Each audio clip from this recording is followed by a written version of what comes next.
Garden में, जहां पर कॉकरोच जनता पार्टी के द्वारा एजुकेशन मिनिस्टर धर्मेंद्र प्रधान के खिलाफ जो है धरना प्रदर्शन किया जा रहा है।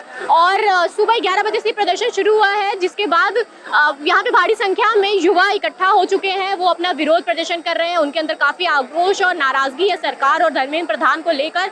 और ऐसा कहा जा रहा है कि ये जो है उनका इस्तीफा मांग रहे हैं धर्मेंद्र प्रधान का।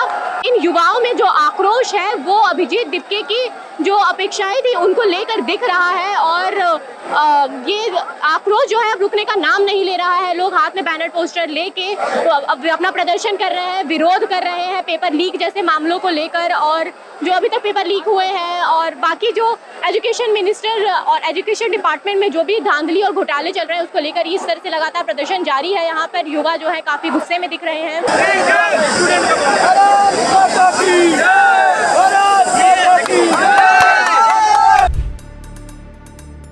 सुबह 11 बजे से ही लखनऊ के इको गार्डन में कॉकरोच जनता पार्टी के द्वारा शिक्षा मंत्री धर्मेंद्र प्रधान के खिलाफ विरोध प्रदर्शन चल रहा है। और अगर यहाँ पे सुरक्षा की बात करें तो यहाँ पे भारी संख्या में सुरक्षा बलों की तैनाती है। साथ ही यहाँ पे फायर ब्रिगेड की भी टीम मौजूद है। चप्पे चप्पे पर हर कोने में सुरक्षा बल, पुलिस फोर्स तैनात है और सुरक्षा का पूरा ध्यान रखा जा रहा है कि कहीं पे किसी तरह का कोई अनहोनी या किसी तरह का कोई आक्रोश जैसा माहौल ना बनने पाए।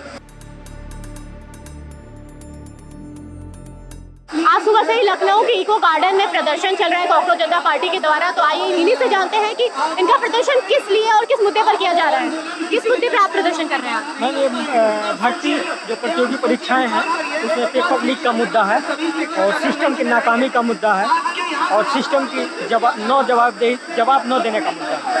अच्छा, ये बताइए कि आपको नाराजगी शिक्षा मंत्री धर्मेंद्र प्रधान से है या डबल इंजन की जो सरकार का पोस्टर लेके खड़े उससे है? मैं देखिए, धर्मेंद्र प्रधान भी उस डबल इंजन सरकार का ही हिस्सा है, कोई हिस्सा है। तो ऐसा तो है नहीं कि धर्मेंद्र प्रधान अपने आप शिक्षा मंत्री बन गए हैं। हमारे देश के मुखिया तो मोदी जी हैं ना, और हमारे प्रदेश के मुखिया योगी जी हैं। हम मुख्यतः लेखपाल भर्ती परीक्षा में जो पेपर लीक और धांधली हुआ है उसके लिए आए हैं। तो हम तो इन्हीं लोगों से मांग करेंगे।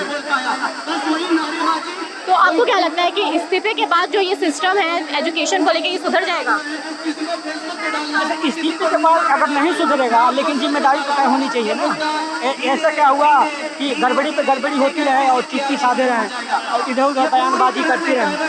अगर इनसे नहीं हो पा रहा है तो उन्हीं ही के कैबिनेट में उनसे अच्छे मंत्री लोग होंगे, हो सकता है वो कर लें, उनके समय में पेपर लीक न हो जाए। दूसरे को मौका दे दें कि कुर्सी क्या है, वो फेविकोल थोड़ी लगा है कि उसे चिपक गए हैं या कुछ ऐसा, मतलब बहुत मलाई वहाँ पे खा रहे हैं जो ये डर लग रहा हो कि अगर कुर्सी छोड़ देंगे तो नहीं मिलेगा। आपको क्या लगता है किन बदलावों से जो है ये सुधार आ सकता है? सुधार ये आ जाएगा कि सबसे पहले तो जवाबदेही तय होनी चाहिए, जवाबदेही, और जो नकल माफिया जो हैं उनके खिलाफ कड़ी से कड़ी कार्रवाई हो। तो आप देख रहे हैं किस तरह से नाराजगी सिर्फ धर्मेंद्र प्रधान या शिक्षा मंत्री से नहीं बल्कि पूरी सरकार से है। पूरी सरकार से। और एक आपके चैनल के माध्यम से एक बात मैं और कहना चाहूँगा, उत्तर प्रदेश का एक आयोग है UPSSC, जिसको शॉर्ट फॉर्म में कहा जाता है उत्तर प्रदेश अधीनस्थ सेवा चयन आयोग। उत्तर प्रदेश का ही नहीं, भारत का ही नहीं, पूरे विश्व का सबसे गिरा हुआ, सबसे घटिया आयोग है UPSSC। सबसे गंदा आयोग है, इतनी चोरी उसमें होती है, इतना चोर आयोग है UPSSC। मैं उसका भुक्तभोगी हूँ। 2016 की वैकेंसी है, 2018 में पेपर होता है और पेपर लीक हो जाता है। जवाब आयोग से आता है कि जो सरकार का जो प्रेस है, प्रिंटिंग प्रेस, वहाँ से पेपर लीक होता है। अब बताइए, सरकार का प्रिंटिंग प्रेस से पेपर लीक हो रहा है, जिम्मेदार कौन है?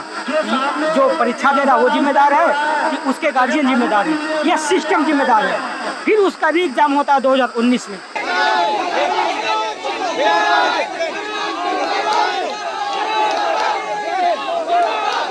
UPSSC की हो चाहे UPPRB की हो, जितनी भी वैकेंसीज है सबके स्कोर कार्ड जारी हो। नॉर्मलाइजेशन का बेस क्या है उसको बताया जाए, पब्लिक किया जाए। ये हमारी मुख्य मांगे हैं। आप देख रहे हैं कि लखनऊ के इको गार्डन में सुबह से ही स्टूडेंट्स किस तरह से गुस्से में विरोध प्रदर्शन कर रहे हैं, हाथों में बैनर पोस्टर लिए हुए हैं, नारे लगा रहे हैं और उन सभी की ये मांग है कि उनके जो भी शिक्षा विभाग से जुड़े धांधली हुई है, पेपर लीक के मामले हुए हैं, उसको पूरी तरह से खत्म किया जाए। उनके हित में जो भी सरकार फैसला ले सकती है वो फैसला ले और उनकी जो भी समस्याएं हैं उनको दूर की जाए।